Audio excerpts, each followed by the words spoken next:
Getting America back to work after COVID is very much a work in progress. And what happens next could hit millions of workers where they live. Susan Spencer weighs the competing demands of home and office.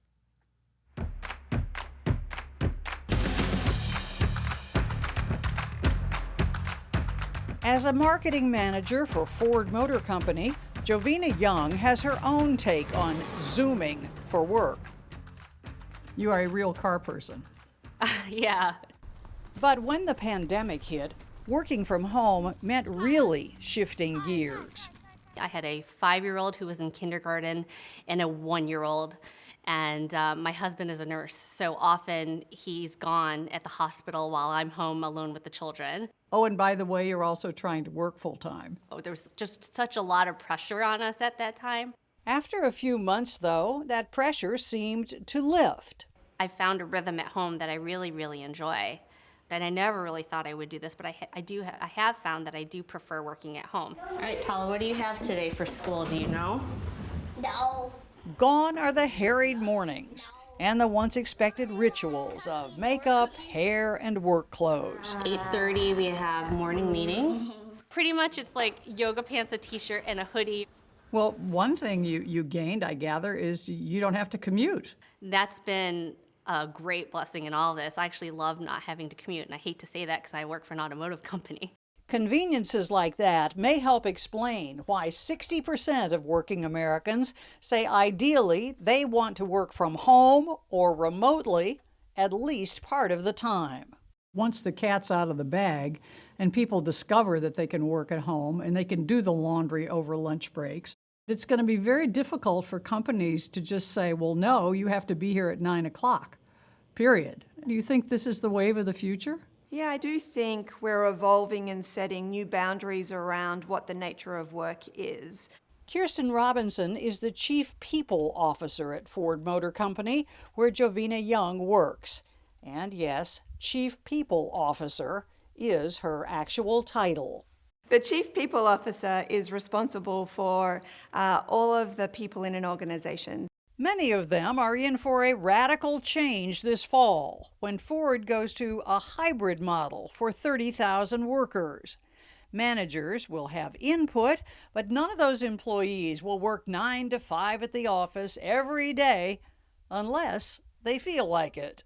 Are you leaving it to the employees to decide what the ratio is between working at home and working in the office? Yeah, we've surveyed them, and the number of days they anticipate being in the office will vary depending on the nature of the project or the work that they're doing. What do you see your schedule say in a year? I'll be working from home probably like 70% of the time. This may seem a frivolous question, but you're working with tens of thousands of people who've basically been in their pajamas for over a year. Do you expect that there will be any changes in what people wear to work? Well, I'm not sure if we'll see pajamas, but I certainly do expect a much more relaxed dress code. Absolutely. No matter what we wear, says Harvard Business School professor Arthur Brooks, we need to go back. It's actually pretty amazing how much more productive people are when they meet in person. When you're meeting with somebody on Zoom, my hypothesis is 95% chance they're actually not paying attention to you. They're playing solitaire on their computer during your Zoom meeting. Plus, he says, don't underestimate the benefit of normal human contact. Your likelihood of saying you're a lonely person goes up 60, 70 percentage points if you're working at home as opposed to working in the office. Now, it's good. There's no traffic. There's no commute. I mean, commuting is bad, but loneliness is worse. Some people's concerns, though, with going back are just sort of practical things, like what is the etiquette in the office when you return to work? How do you greet somebody? Yeah, I know, and we will find that out. So there's some basics that we know. Wear pants, for example. That's a good one. I can probably live without shaking hands, but I can't live without direct eye contact. We all are feeling a little bit rusty, a little bit wobbly as we enter whatever this new normal will be. So it's not just me. No, absolutely not. No. In fact, a good number of us, says psychologist Ellen Hendrickson, are anxious and dread going back to the office. Social anxiety is driven by avoidance. And we have all been avoiding our normal social lives. Well, you could argue that given what was at stake, what is at stake still, that being socially anxious is the normal response, right? Absolutely. So the 1% of people who just cannot identify with social anxiety at all are actually psychopaths. So the best way to have come through the pandemic would have been as a psychopath. As a psychopath, Oh, right? great.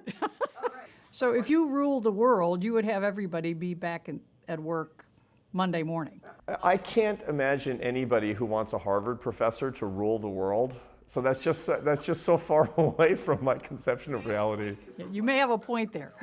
Harvard or not, everyone we spoke with seems to agree that work never will look the same again.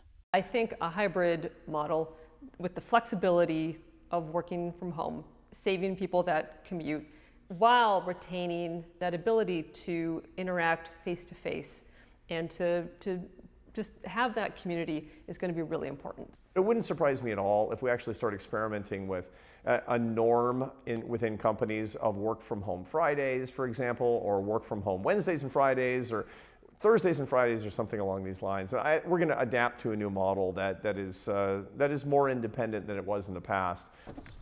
And for Jovina Young, that's the road to take.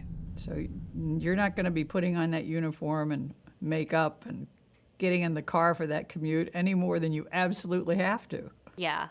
If I'm able to be as productive and work from home, I'm going to do it. And then at the times I need to be there and I want to connect with others, we'll go. Yeah.